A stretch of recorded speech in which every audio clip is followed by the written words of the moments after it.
Olá, o programa em discussão de hoje vai falar sobre mudanças climáticas. Em algumas cidades do mundo, o aquecimento já se aproxima dos 3 graus, como é o caso de São Paulo.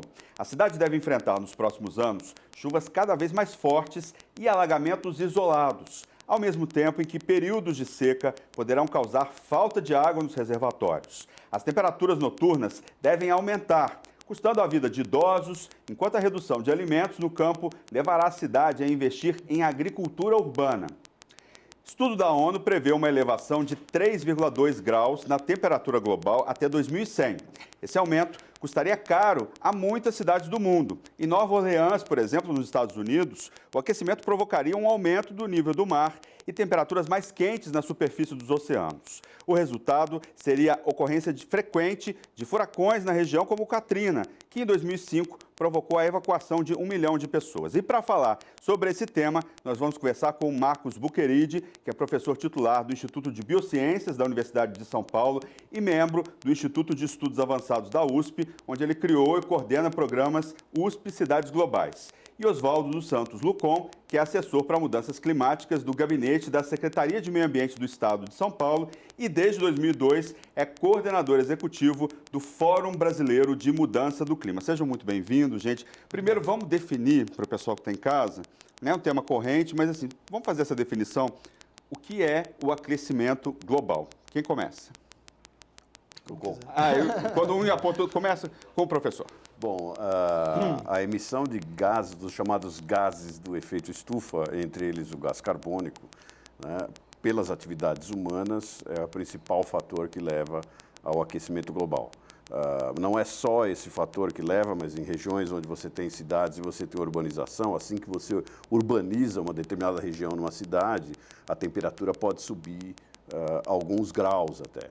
Então, nas cidades, nós temos uma mescla de aumento de temperatura devido a essa que nós chamamos de ação antrópica, né? O fato de nós fazermos a cidade. Prédios, asfalto. Prédio, asfalto, retirar as árvores, né? As árvores, a vegetação faz um papel muito importante, mas no mundo como um todo, se nós fizermos a média e compararmos a média de temperatura entre 1860 e 1900 e subtrairmos essa média da temperatura média entre 2006 e 2016, nós temos aí mais ou menos 1 grau, 0,8 a 1 grau. Né? E a tendência que nós estamos tendo agora é, por volta de 2030, passarmos, talvez, dependendo das ações que nós tomarmos, passarmos de 1,5 grau. Desse 1 grau, nós iríamos até 1,5 grau. Falando de São Paulo, a gente começou falando de São Paulo, aumento da temperatura aí, né? Quer dizer, é um cenário preocupante. A gente está aqui em São Paulo, né? A TV Alesp pega no estado de São Paulo inteiro, mas a nossa capital vai ter aí a previsão, um aumento de temperatura. O que isso vai nos custar enquanto moradores da cidade, pessoas que vêm para cá? Eu ia devolver essa pergunta ao professor Bucheridi e gostaria de responder a primeira antes. O aquecimento global é um fenômeno físico que está já devidamente aferido e comprovado pela ciência. Não é um fenômeno que se verificou somente nos últimos 150 anos, é um fenômeno que mostra que houve uma variação muito recente relativa a períodos geologicamente antigos. Quer dizer, nós temos pesquisas, temos levantamento em colunas de gelo de milhares de anos que mostram que isso que está acontecendo agora não teve nenhum precedente anterior. Isso é atribuído com uma evidência científica superior a 97%. Então, a chance disso não ser causado pelo homem é cientificamente inferior a 3%. Imagine, então, uma roleta russa com 97 balas e 3 buracos e que a gente esteja arriscando cometer um suicídio, digamos, um grande extermínio na sociedade como nós conhecemos hoje, graças a um efeito que acontece, que é a energia do Sol que é presa dentro do sistema Terra. É como se nós fôssemos um carro com o vidro fechado, exposto ao sol. A luz penetra e não sai do carro ou do sistema Terra. Essa energia que vem da luz e de um certo espectro, ela fica presa dentro do nosso planeta, ela incide sobre a superfície, então isso tem uma unidade, digamos, de potência por área, e isso se reflete em um aumento, como o professor falou, na temperatura média. O aumento na temperatura média, ele implica várias outras coisas, que tem muita energia presa na Terra. Então, a Terra tendo mais energia, ela desloca as massas de ar com uma força muito maior do que antes. Por isso que, às vezes, faz frio onde não deveria, faz mais calor onde não deveria, chove mais onde não deveria, chove menos onde não deveria. Esse sistema, ele está apresentando sinais de desequilíbrio, o que é um risco muito grande. Então, isso tem comprovação científica, isso já tem vasta literatura, isso é conhecido não do século passado, desde o século XIX, já havia teóricos químicos e até matemáticos que mostram que claramente que quando a atmosfera fica mais densa, mais energia é aprisionada. A temperatura média do nosso corpo é 36,5, 36,6. Se a nossa temperatura média subir 1 grau, significa que, em média, nós teremos 37,6 de temperatura no nosso corpo, o que é praticamente uma febre. Já é um começo de febre. Vai significar que, de vez em quando, o nosso corpo estará a 35, de vez em quando estará a 41. Só que a gente não consegue viver a 41 graus. No sistema terrestre, não é diferente. Não é diferente. Então, quer dizer, a temperatura média subir 1 grau não significa da temperatura imediata que a previsão do tempo dá subir 1 grau. Isso implica variações muito bruscas, muito intensas e com efeitos econômicos, ambientais e sociais de enorme potencial de prejuízo. É isso que a gente vai discutir ao longo desse programa também. Professor, vamos falar aquela pergunta de São Paulo, que eu fiz para o professor. 3 graus aqui em São Paulo, né? O que isso significa para a cidade? O que significa para a vida das pessoas que moram aqui? Olha, Luciano, a urbanização no mundo, ela levou quase todas as cidades grandes a 3 graus. Então, o grande problema que nós temos é 1 grau e meio, 2 graus em cima desses 3 graus, o que pode nos levar a 4,5, 5 graus até 2050. Se isso acontecer, então, nesse efeito que o Dr. Lucon estava falando, as populações do mundo, se você for para Londres, por exemplo, a temperatura em que os corpos dos seres humanos estão adaptados é mais ou menos ali 20 graus. Se você vier para São Paulo, já vai para 22, 23 graus. Então, dependendo do lugar que você vai, a fisiologia ela está adaptada. Só que nós temos um limite para isso. E o principal problema é o problema dos extremos. Então, por exemplo, o corpo humano, e mesmo o corpo de uma planta, na Amazônia, por exemplo, ele não aguenta muito tempo com noites quentes. Então, nós podemos ter, às vezes, eventos extremos, períodos onde várias noites quentes em seguida. E isso causa uma série de problemas fisiológicos. No caso de pessoas mais velhas, pode levar a óbito, né? E também no caso de crianças, pode levar a óbito. Se houver efeito, por exemplo, sobre as plantas, então nós temos efeitos, nós estamos aqui na cidade, porém nós precisamos comer. E essa comida vem de uma plantação que está fora da cidade. Então, nós agora tivemos um experimento com soja, a soja brasileira, a variedade de soja brasileira, e nós deixamos as plantas com água, direitinho, tudo funcionando, mas nós tivemos um episódio em janeiro desse ano, onde as plantas literalmente morreram mesmo com todo o tratamento. Então, um evento extremo, essa foi a primeira vez que eu vi um evento extremo, né, dos experimentos que a gente faz lá na USP. Um evento extremo desse tipo pode, por exemplo, imagine, acabar com uma safra de soja brasileira inteira. Qual seria, Lucon, o efeito econômico que a gente teria, né, se a gente perde uma safra, por exemplo? E qual seria o efeito na saúde das pessoas também, no preço dos alimentos, etc. Isso tem o potencial de causar caos. Então, nós estamos nos aproximando de uma situação realmente crítica, onde, se nós não agirmos rapidamente para evitar passar, principalmente de 1,5 graus, no último relatório do painel intergovernamental das mudanças climáticas, a gente escolheu deliberadamente 1,5 graus ao invés de 2 graus, Falando porque em os 1,5 efeitos são graus, a menores. tendência de elevação de 1,5 graus nos próximos anos, não é isso? 1,5 graus é aquilo que eu falei antes, é a média de temperatura 2006 e 2016, menos a média de temperatura 1860 a 1900. Esse cálculo é difícil para quem tem casa entender. Até a gente aqui, né? Lógico, você compara um período com o outro, né? Mas 1,5 graus a diferença lá de 1860 e o aumento da média de lá para cá, não é isso? Por que a gente escolhe 1850 até o período 1850 a 1900 foi o período da Revolução Industrial na Inglaterra. Então, ali já se media a temperatura. Como o Dr. Lucon falou, essas medidas já vêm lá de trás. Então, a gente já media isso. Então, se você pega todas as medidas de temperatura, tira uma média, a temperatura era X. Se você pega agora 2006 e 2016, que é um período que a gente tem bem medido, e pega a média... E que é um período bem menor também. É um período menor, mas é o valor médio e as variantes. E você pega esse valor, você vai ter X mais 1 grau. Tantos graus, tá. Mais 1 grau, né?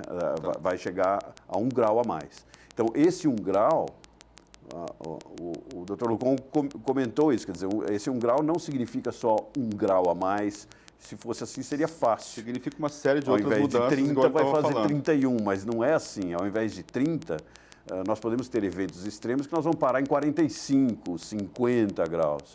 Né? Talvez até na Europa, esse evento extremo desse ano já seja um sinal disso. Aqui em São Paulo, nós já estamos vendo uma concentração maior das chuvas. Então, chove muito num período muito curto e chove nada e seca no outro. Tá. Quando essa seca chega no verão, acontece como aconteceu em 2014. A gente não teve chuva no verão. Aí as nossas reservas de água vão lá embaixo. E aí é o outro elemento, além da comida que eu falei, você tem o elemento da crise hídrica. 2 crises hídricas em São Paulo em sequência provavelmente levaria as pessoas a evacuarem a cidade. Já aconteceu uma escala mínima da última vez. Igual de 2014, já houve um zum de ameaça de vamos sair daqui, porque estava chegando num nível muito baixo. Agora, se nós tivermos num ano uma crise hídrica e no ano seguinte novamente a mesma crise hídrica, os mananciais nossos, os reservatórios nossos vão estar zerados. Então, simplesmente não vai ter água para nada. Né? Então, é uma ameaça muito, muito grande, realmente. E isso já aconteceu no mundo, em outros lugares onde tiveram que abandonar cidades, no caso dos maias, né? E é um problema que a gente vai ter que aprender a enfrentar nos próximos anos, né? Falando um pouco, professor Lucon, sobre aumento do nível dos mares e mudança climática, né? A gente tem várias cidades litorâneas, tem o Rio de Janeiro, por exemplo. O que pode acontecer com essas cidades, capitais de vários lugares do mundo, enfim, Nova York, outras cidades ali que estão na beira do mar. O que pode acontecer com essas cidades? Elas podem desaparecer. Nós pensamos, quer dizer, os nossos pais e avós, eles viveram na década de 1920. Em 1920 a situação era completamente diferente da de hoje.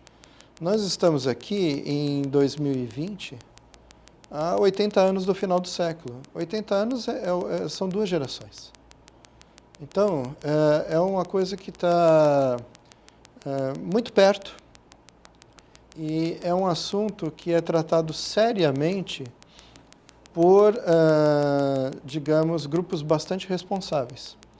Um deles, por exemplo, é o Exército Americano, que já está movendo a base, eu acho que é de Norfolk, 40 quilômetros para dentro do continente, porque sabe que aquele porto onde está toda a frota deles, grande parte da frota deles, está ameaçado pelo aumento do nível dos oceanos. A gente citou Nova Orleans, eu pensei em Santos imediatamente. Santos está aí. a infraestrutura de Santos, a infraestrutura do Rio de Janeiro, estradas e tantas outras, a ameaça é real. Todas as capitais do Nordeste praticamente estão no mar, com exceção do Piauí. A ameaça é real. Né? Um aumento médio do nível do mar de 0,5 metro não significa que o mar vai ficar só 0,5 metro. Significa que na época de ressaca, ele vai entrar na cidade, ele vai entrar em Nova York, ele vai entrar em Nova Orleans. Quando houve o Katrina, em 2005, na minha frente trabalhava o professor Gilvan Meira, que foi presidente da Agência Espacial Brasileira. E eu abri o jornal e estava lá dizendo assim, os prejuízos do Katrina são da ordem de 5 bilhões de dólares. Eu falei, são 5 mesmo? Ele falou para mim, dá uma olhada no site das resseguradoras. Olha no site dessa resseguradora e vê quanto que eles estão estimando. Esse prejuízo deve ter chegado a $1 trilhão. Não, esse prejuízo foi da ordem de 120, 150 bilhões de dólares, mas eles acertaram na mosca 5 dias depois. Então, quer dizer, eu estou falando do exército americano, estou falando das resseguradoras. Nós temos o relatório Stern, que fala alguma coisa como se nós agirmos agora, em 2007, isso custará 1% do PIB, e se nós não agirmos, vai custar mais do que 10% do PIB. Pega o PIB brasileiro, quanto? 3 trilhões 2,8 de reais, quer dizer, 10% são 300 bilhões de reais. Pega qualquer número aí, reforma da Previdência, Lava Jato, compara com 300 bilhões de reais. Isso não é catastrofismo. Quer dizer, várias vozes assim mais, digamos, simplistas de pós-verdade chamam isso de catastrofismo. Crises migratórias não são catastrofismo. A Europa está diante de crises migratórias. Médicos Sem Fronteiras tem campos, pede ajuda para campos dentro da Europa e em países da Europa Ocidental para ajudar refugiados.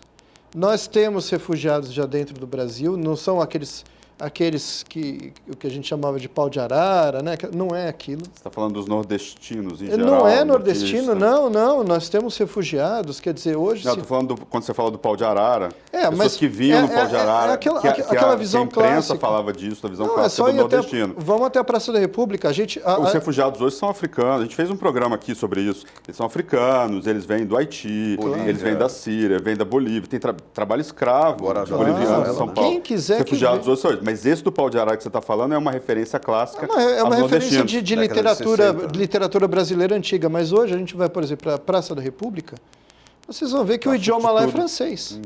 O que se fala lá é francês. Dos haitianos. Você já viu alguém falar francês na rua no Brasil? Era raro, hoje é comum. Então, esse fenômeno é bastante comum. O fenômeno quer dizer, que afeta São Paulo não é simplesmente um problema dos paulistanos. Ele é um problema global, não tem jeito, não há como escapar.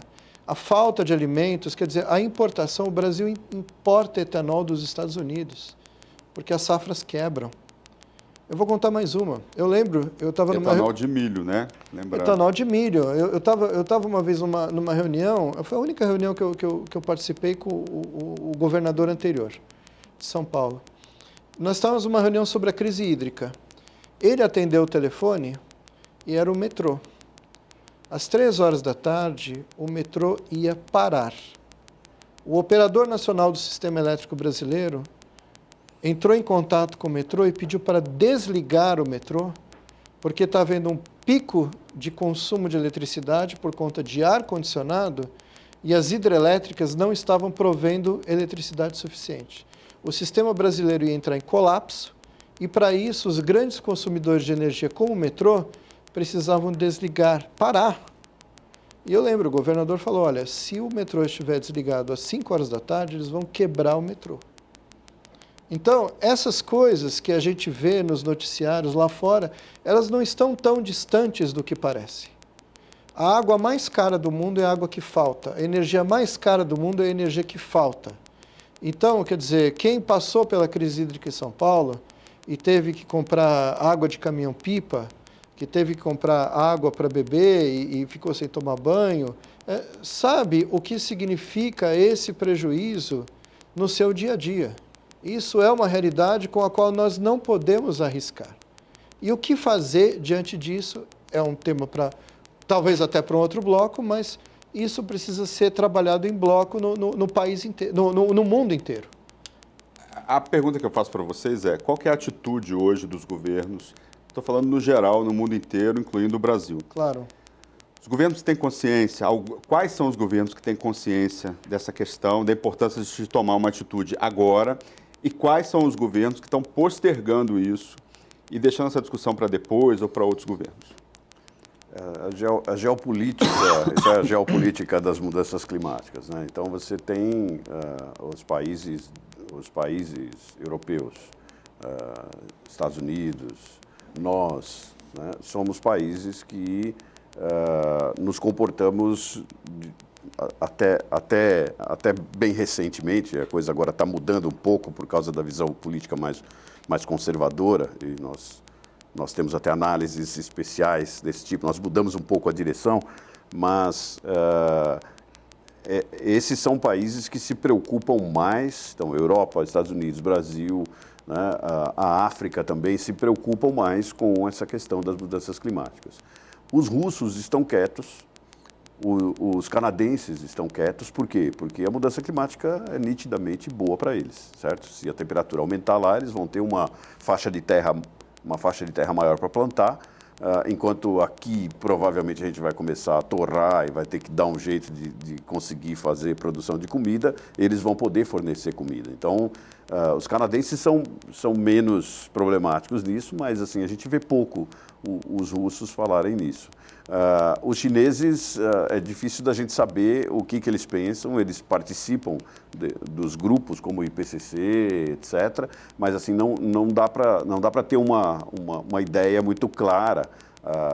Nós só tivemos essa ideia com as chamadas as INDCs, as cartas de intenção nacionais que foram levadas para a COP21.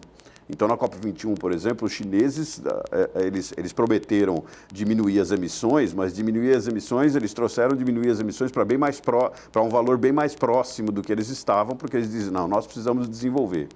Os americanos oscilam.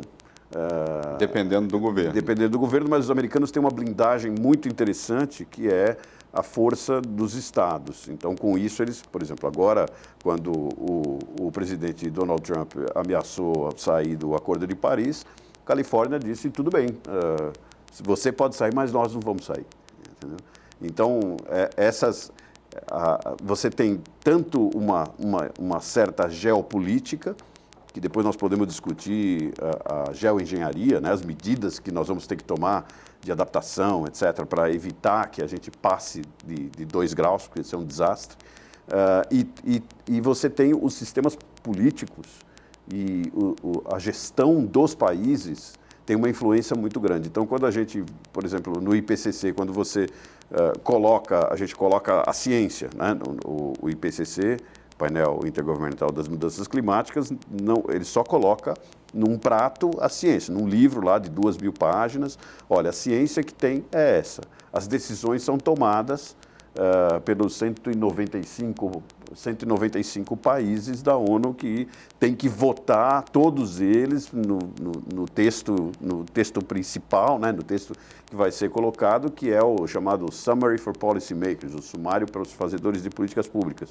E isso é um mosaico, são algumas ideias que a gente extrai do texto e coloca e espera que cada país vá usar isso de uma forma diferente, dependendo das constrições. Então, para resumir, quer dizer, você tem uma geopolítica geral, que tem gente que pode se beneficiar sim com as mudanças climáticas, e tem gente que vai sofrer mais. Lugares mais pobres, a África, por exemplo, vai sofrer muito, porque eles não têm dinheiro para fazer os processos de adaptação. E você tem esses elementos que são os próprios sistemas políticos e administrativos de cada país. Quem tiver melhor organizado vai se dar melhor. Quem tiver mais dinheiro e quem tiver melhor organizado e tiver com o planejamento feito para o futuro vai se dar melhor. Tá certo, gente. Nós vamos agora para um rápido intervalo. Não saia daí que a gente volta já já.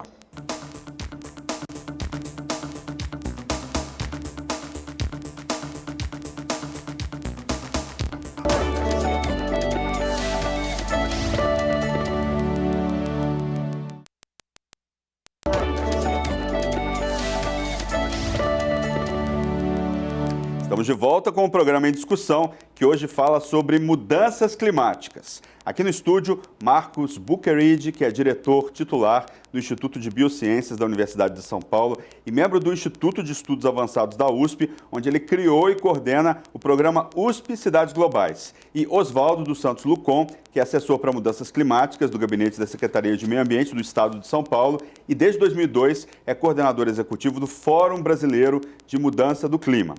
Estudo aponta que mudanças na duração de eventos climáticos podem ter fortes impactos na saúde humana, produção de alimentos, biodiversidade e economia. Pois é, né, gente? A gente já falou disso um pouco, né? O professor lá estuda essa mudança climática e alimentos, produção de alimentos. A gente fala o seguinte, que o Brasil, né, tem essa máxima que todo mundo fala, que o Brasil é o país do amanhã, mas agora a história é, o Brasil é o país que vai alimentar o mundo a partir de 2050. Isso pode não acontecer se a temperatura subir muito aqui, né? Sim, tem um limite para essa produção de alimentos. Quando a gente aumenta a temperatura, né, e se você aumentar o gás carbônico, as plantas gostam disso, funciona como um fertilizante, mas só até um determinado ponto. Porque se nós tivermos eventos extremos, nós podemos perder, como eu falei no primeiro bloco, nós podemos perder plantações inteiras de uma única vez, por causa de uma temperatura muito alta durante um período de 2 ou 3 dias. Qual que é o limite aí desse aumento de temperatura para as lavouras brasileiras, por exemplo? Você tem estudo sobre isso? A soja, por exemplo, se você passar de 50 a 55 graus, você pode simplesmente acabar com a planta. A planta não sobrevive mesmo que tenha água. Mesmo que chova, tem água, tem nutriente, tem tudo, mas a temperatura pode ser mortal. Nós estamos tentando descobrir esse valor da temperatura, nós estamos tentando descobrir agora. Existem pesquisas sobre isso, a própria Embrapa, né? Você faz pesquisas aí de temperatura, de várias, a resistência a pragas, né? Isso, exatamente. Uma série de coisas. Aqui, você tem toda a questão de resistência a pragas, porque na medida também que você aumenta a temperatura, as pragas também se tornam mais fortes. E ficam diferentes algumas, né? Dependendo. Podem aparecer pragas que nós nem esperaríamos que iriam atacar determinadas culturas. E esse é um efeito agudo. E existe também o efeito crônico. Desde que a temperatura começou a aumentar e o CO2 começou a aumentar, a composição dos alimentos vem mudando. Então, nós já detectamos, por exemplo, no caso da soja, a composição das gorduras que ficam na semente da soja, ela muda. No feijão, também pode mudar o teor de proteínas. Né? O teor de proteínas, em algumas espécies, pode cair. Então, nós estamos tendo que estudar tudo isso para entender esses processos, como a gente faz tudo isso em laboratório, a gente precisa se aliar, por exemplo, à Embrapa para fazer as modelagens para o que aconteceria com a plantação inteira. E hoje a gente tem uma vantagem competitiva sobre os países do norte, que a gente tem até 2 safras por ano, né? Sim. E tal, com intervalos, eles lá não têm por causa do inverno rigoroso, né? A gente pode perder, inclusive, essa vantagem e lá eles acabarem, daqui a um tempo, tendo 2 safras por ano por causa do aumento da temperatura. Não é só a questão da vantagem climática. O Brasil também tem uma tecnologia espetacular. A Embrapa é fantástica. A Embrapa não só a Embrapa, a Exalc, a Universidade de Lavras. Nós temos escolas de agricultura que produziram um conhecimento local que é importantíssimo para essa agricultura que nós temos. A agricultura e incluindo a agropecuária. Então, a nossa tecnologia hoje, ela é realmente muito boa, a nossa produtividade é muito alta e continua aumentando. Enquanto nos Estados Unidos eles já estão mais ou menos parando. Eles não saem mais disso. Os Estados Unidos também são muito bons em tecnologia. Eu diria que as Américas são os grandes produtores de comida. Mas eles não têm uma empresa brasileira de pesquisa? Eles têm a USDA, que faz o papel da Embrapa. Como a Embrapa, ela está no nível... A Embrapa, o nível, eles têm a USDA, que funciona muito bem, e as universidades, eles têm um número muito grande de escolas de agricultura, como, por exemplo, Purdue, que fica bem no centro dos Estados Unidos, que é fortíssima e que produz uma qualidade de pesquisa excelente. Então, nós e os americanos somos par e passo. As Américas, como um todo, a Argentina também é muito boa, tem uma produtividade muito alta, e excelente pesquisa em agricultura. Então, todo esse grupo das Américas em conjunto, uma parte do Canadá, são os grandes produtores de comida. Quem poderia produzir comida também? A África tem lugares onde poderia ser produzida comida. Na China há alguns lugares, mas A China tem muitas terras alagadas muitas ali. áreas alagadas, muitas áreas muito secas. Então, e com o aumento de temperatura, possivelmente Canadá e Rússia vão melhorar um pouco nesse quesito também.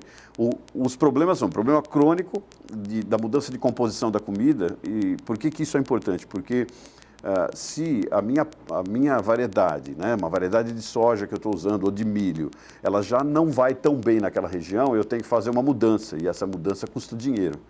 Então, o problema todo é que eu vou ter que pagar por uma alteração de uma variedade, etc., e isso vai me causar problemas no futuro. Professor, falando um pouco de negacionismo, vamos chamar assim, né, essa palavra aí, falando um pouco de governos e pessoas que negam a mudança climática hoje no mundo. Como é que o senhor avalia esse tipo de comportamento hoje em dia? Eu estava louco para responder a pergunta de geopolítica e de alimentos. Eu Fique à pretendo vontade, retomá-la, professor. mas eu vou falar do negacionismo, mas eu vou falar de trás para diante. Eu acho que negar a evidência do aquecimento global é um risco muito alto que a gente não pode correr. Ele é um risco, não somente é um risco, digamos, físico, mas é um risco para a confiança do Brasil.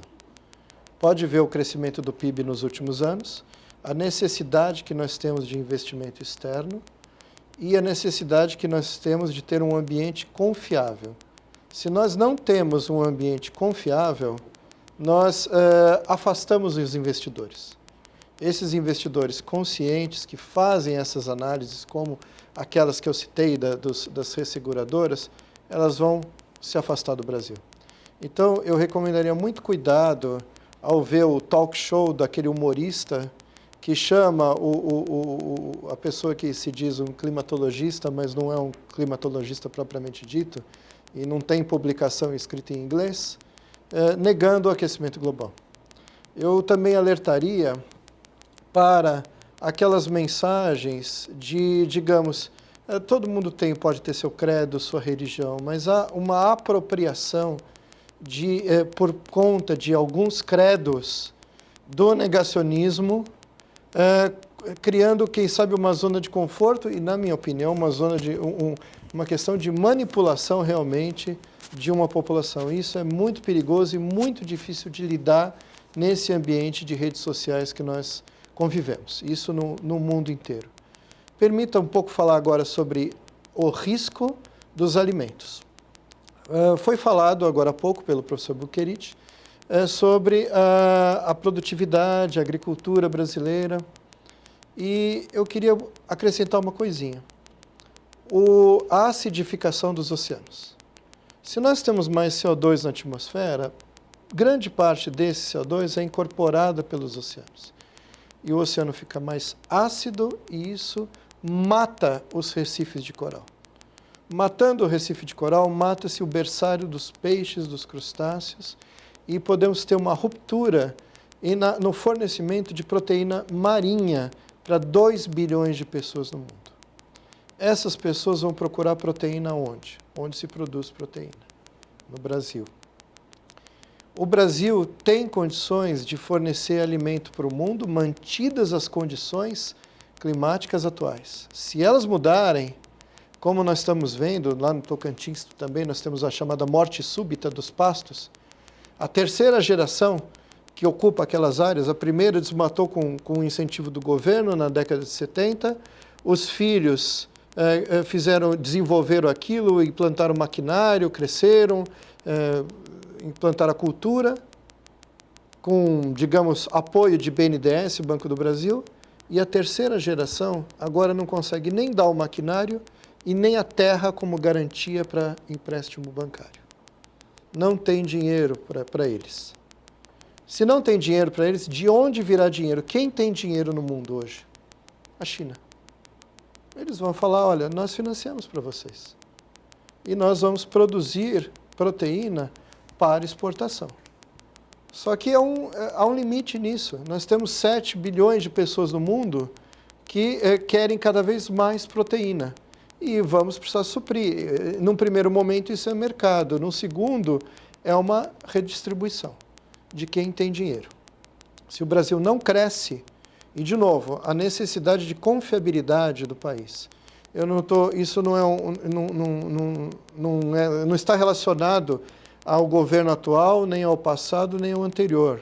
Isso é um processo crônico que a gente precisa construir, digamos, trabalhando essas polarizações, trabalhando esses extremos que não querem que o Brasil tenha um projeto de crescimento. E o governo também precisa dar um projeto de crescimento, um projeto de desenvolvimento para a Amazônia. A Amazônia vai ser falada, eu vou deixar isso para uma pessoa mais especializada do que eu, mas realmente procede aquela questão de dar uma opção a uma população de mais de 20 milhões de pessoas, de baixíssimo índice de desenvolvimento humano, que precisa de uma solução imediata. Como resolver isso? Né? Isso é uma das funções do fórum que eu coordeno, estabelecer esse diálogo, sem esses extremos, mas também, quer dizer, identificando esses nichos de informação e apontando claramente onde eles estão. Geopolítica não é brincadeira, as negociações climáticas têm um viés comercial, não há país virtuoso e país, digamos, não virtuoso.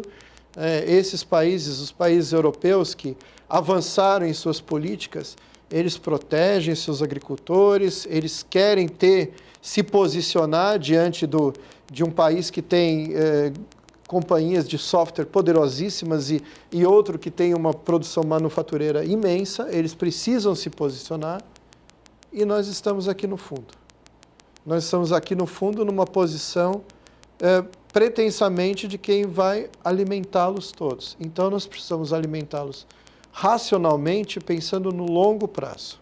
Os ganhos nos próximos 5 ou 10 anos não são suficientes para garantir o que vai acontecer nos anos seguintes. É preciso ter um planejamento de longo prazo muito sério, levando em consideração a questão de mudanças climáticas. Professor, o professor Lu tocou nessa história de Amazônia, né? A gente até discutiu isso hoje, outro dia no programa aqui, falando um pouco sobre os impactos aí da Amazônia. O especialista tinha me dito que, possivelmente, num cenário mais alarmista, nós perderíamos a Amazônia, né, como ela é hoje, como ela está, na configuração que ela está hoje, nos próximos 150 anos, diante desse avanço. Quais são os impactos e qual que é a importância da Amazônia hoje para o clima do Brasil e para o clima mundial? Bom, primeiro, a Amazônia é absolutamente fundamental para o clima brasileiro porque ela produz vapor de água, produz uma série de outras substâncias que fazem com que a chuva cicle lá dentro da própria Amazônia, mas forma-se também um corredor de vapor de água que vem de lá da Amazônia até o Atlântico. E que são responsáveis pelas chuvas aqui também. Que são responsáveis pelas chuvas que caem em cima das plantações que produzem a nossa comida. Agora é fácil das pessoas entenderem depois do episódio da chuva negra. Esse episódio que a chuva chegou de Rondônia, né? Esse material que caiu aqui era um material de queima lá de Rondônia. Então, e do dia que virou noite também. E o dia que virou noite foi o dia da chuva negra, né? Então é fácil das pessoas entenderem isso, dessa questão desses rios aéreos. Além disso, ela controla, a Amazônia está ligada diretamente à África, chegam partículas de areia da África até a Amazônia, e existe uma ligação num período do ano, no período de seca. Quando é o período úmido, ela se liga a todo o sistema de circulação de água do norte. É por isso que o hemisfério norte se preocupa muito com a Amazônia, porque uma parte do clima do norte do mundo, lembre-se que Manaus está a 3 graus somente, ela está praticamente em cima do Equador. Então, se a Amazônia for afetada, isso vai afetar o clima de grande parte do planeta. Afeta a Europa, afeta os Estados Unidos, afeta o Brasil, afeta a América do Sul. Então, o primeiro ponto é esse. E para o aquecimento global? Para o aquecimento global. Então, o que nós já... São dados fresquinhos, a gente nem publicou ainda. Nós estudamos... Bom, você vai passar aqui para a gente aqui em primeira mão. Em primeira mão. Nós estudamos 17 mil espécies de árvores, olhando os anéis de crescimento.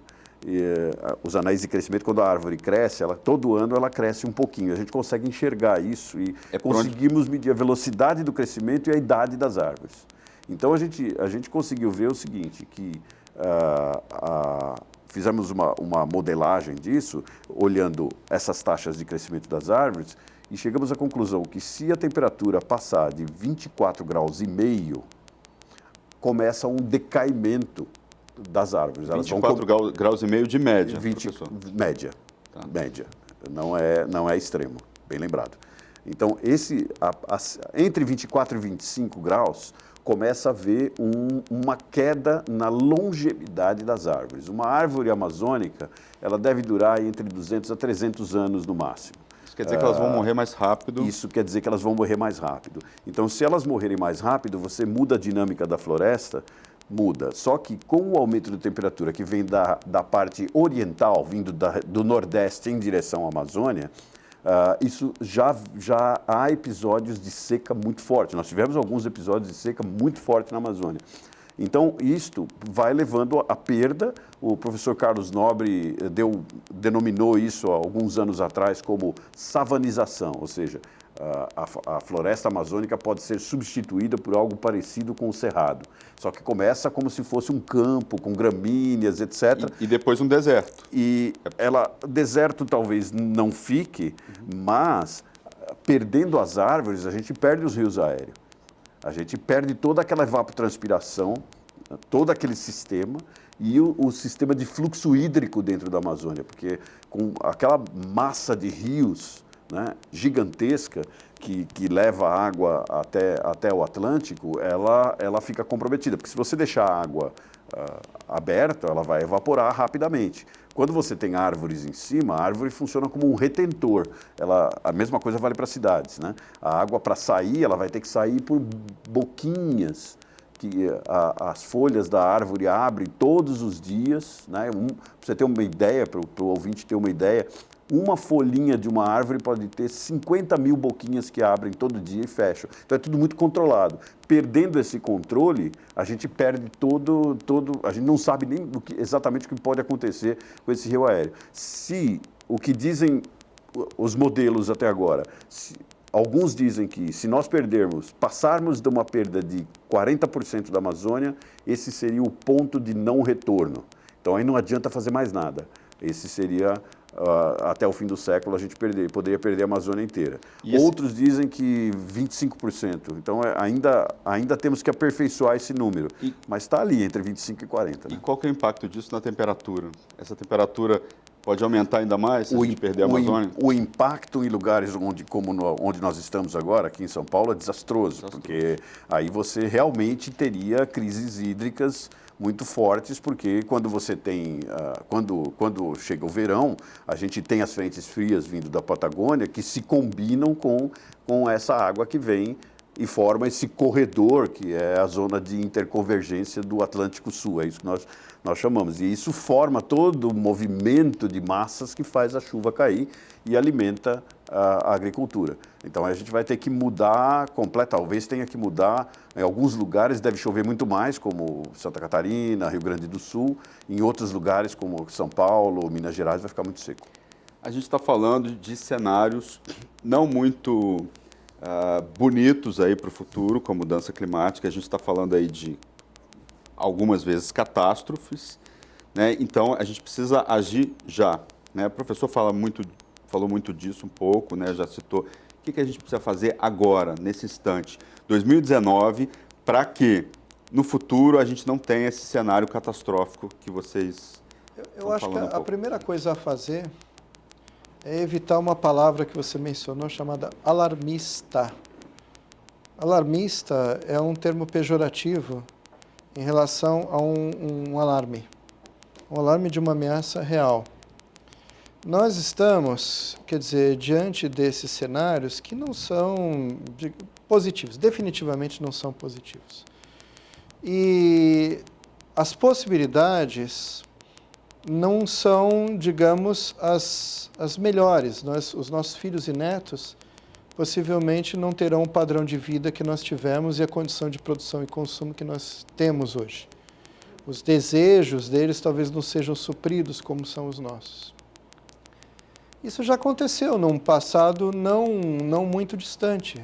O mundo sofreu por 2 guerras enormes, foram catástrofes mundiais. O mundo, quer dizer, a geração dos nossos pais e avós viveram na escassez.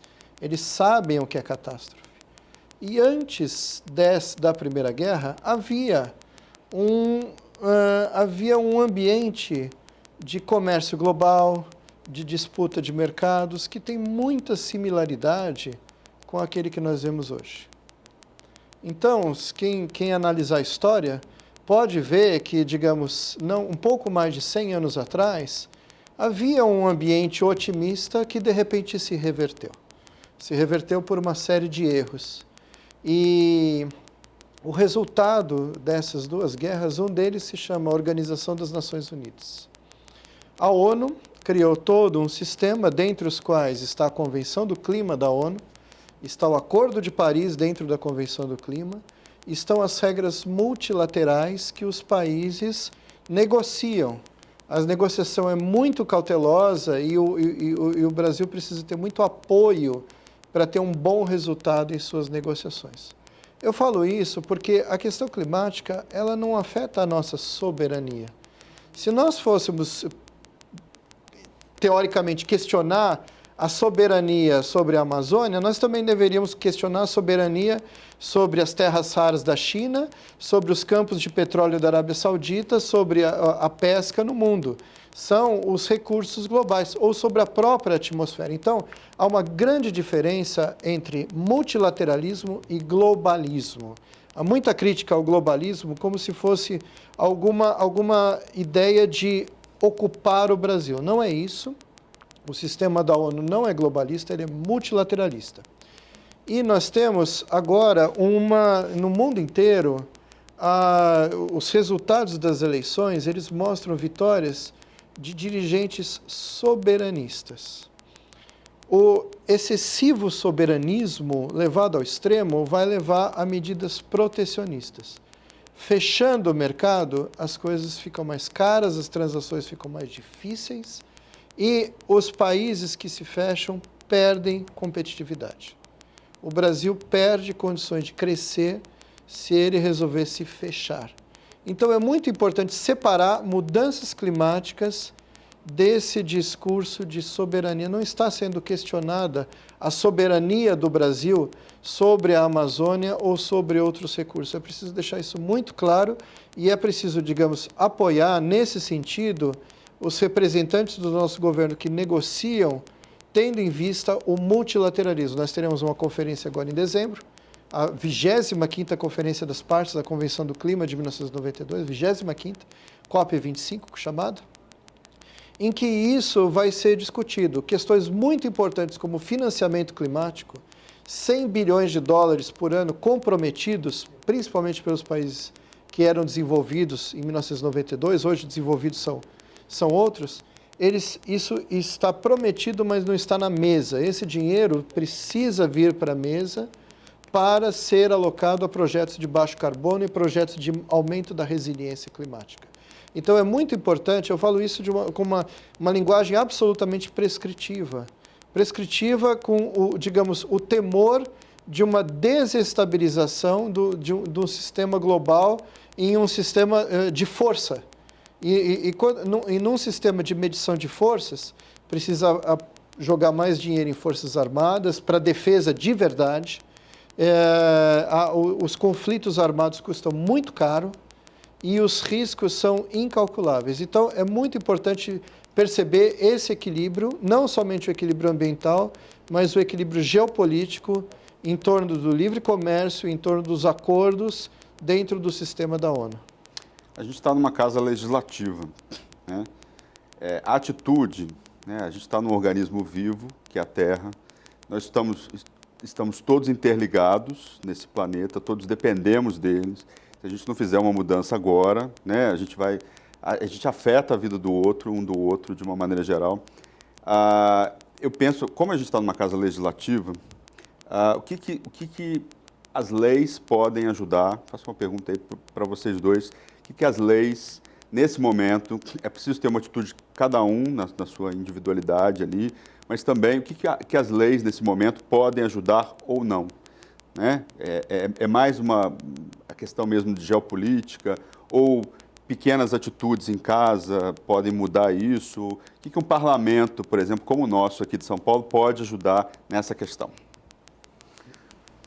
Vale tudo, desde o trabalho em casa, do trabalho de formiguinha que a gente fala, até coisas como mudanças de hábito que a gente discute, por exemplo, comer menos carne. Isso está sendo muito discutido. No relatório IPCC, os 2 últimos, se discutiu muito a questão de você se tornar, em inglês se fala vegetarian, para quem é vegetariano.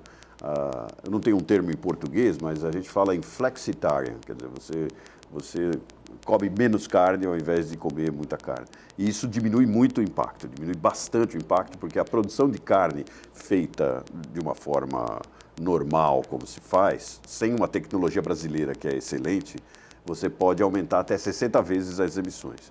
No caso da legislação, um dos pontos cruciais que eu levantei logo no início, eu acho que é o Pacto Federativo. Isso precisa ser trabalhado, talvez não da forma como eu não li ainda o que está se pensando exatamente em Pacto Federativo, mas nós temos lá no IEA um projeto de Pacto Federativo já discutido e essa questão do Pacto Federativo é muito importante pelo seguinte, porque as cidades, que é onde as coisas ocorrem, por isso eu estava falando da formiguinha, aonde as coisas ocorrem. Se eu quiser, por exemplo, criar uma nova taxa sobre emissão de carbono de determinado tipo, muitas vezes eu não posso fazer isso porque eu vou contra uma lei federal ou é alguma coisa que é do controle federal. O Brasil, ele vai ser penalizado por ser excessivamente federalizado. E o mais fraco do sistema, segundo especialistas, é exatamente o Estado, que é onde a gente deveria ter mais força. Por exemplo, a Alemanha, nós estamos comparando agora o Pacto Federativo brasileiro com o Pacto Federativo alemão, lá dos Estados Globais. E estamos estudando junto com os alemães. Os alemães, eles são muito fortes, eu me surpreendi com isso, eles são muito fortes do ponto de vista do Estado. O Estado é onde tem mais dinheiro, onde a legislação trabalha mais e onde as decisões são tomadas. Nos Estados Unidos, idem. Então, quando você pega países que são países democráticos, né, que trabalham bem, que estão funcionando bem, o sucesso é justamente uma força maior no Estado. Então, o Brasil, se quiser sobreviver às mudanças climáticas, teria que rapidamente passar por um pacto federativo, para um pacto federativo melhor, onde, na minha opinião, Estado e cidades deveriam ser bem mais fortes do que são. Professor, quer comentar? Gostaria. Bom, eu tenho 2 chefes. Na verdade, meu chefe é a sociedade, mas o chefe do executivo no estado de São Paulo é o governador do estado e a pessoa a quem eu me reporto diretamente pelo Fórum Brasileiro é o presidente da República. Eu acordei um dia com o meu nome no Diário Oficial. E muitas pessoas falaram, puxa, é um desafio que você tem. Mas eu aceitei esse desafio com as seguintes condições. Defender as posições públicas. E elas são, 2 delas já foram faladas aqui. A evidência científica, o esforço conjunto para o fiel cumprimento dos acordos do qual o Brasil faz parte, o multilateralismo. E a terceira é o fortalecimento institucional. Então, essa casa, é muito importante que ela consiga agora entender esse momento em que nós temos uma polarização. Lembre-se da greve dos 20 centavos, alguém se lembra? Por 20 centavos todo mundo foi para a rua. E, no fundo, era um protesto contra a corrupção. De repente, o protesto contra a corrupção levou isso que levou, e hoje nós vemos protestos contra as cortes.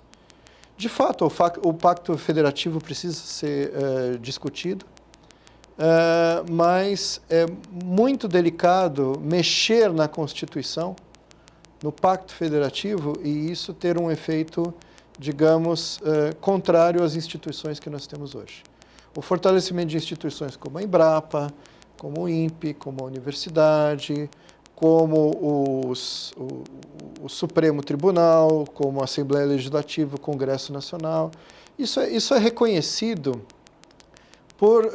pelos principais, digamos, tomadores de decisão e influenciadores, inclusive os militares. Os militares têm grande consciência na importância da manutenção das nossas instituições.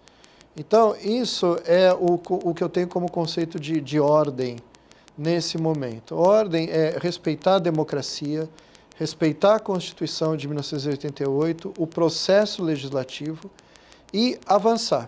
Avançar dentro do arcabouço legal que nós já temos hoje. Nós temos os compromissos do Brasil junto ao Acordo de Paris. Esses compromissos, eles têm a previsão de um aperto progressivo, de um aumento de ambição. Esse aumento de ambição, ele deve ser construído por toda a sociedade brasileira, por todos os entes.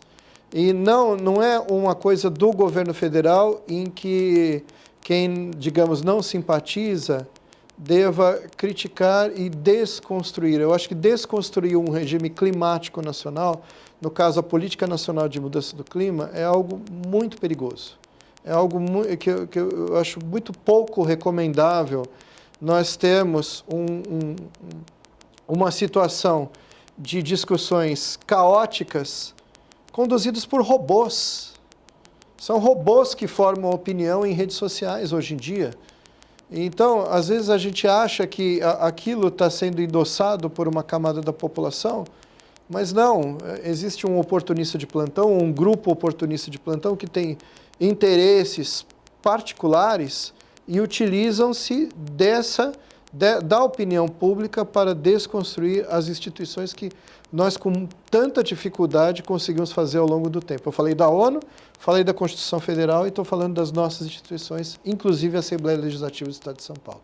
Tá certo, gente. Eu gostaria de agradecer a presença de vocês. O programa de discussão de hoje termina aqui. Lembrando que você pode rever esse e outros conteúdos no nosso canal da TV Alesp no YouTube. Nós esperamos vocês no próximo programa, discutindo um outro assunto de relevância para a sociedade. Até lá!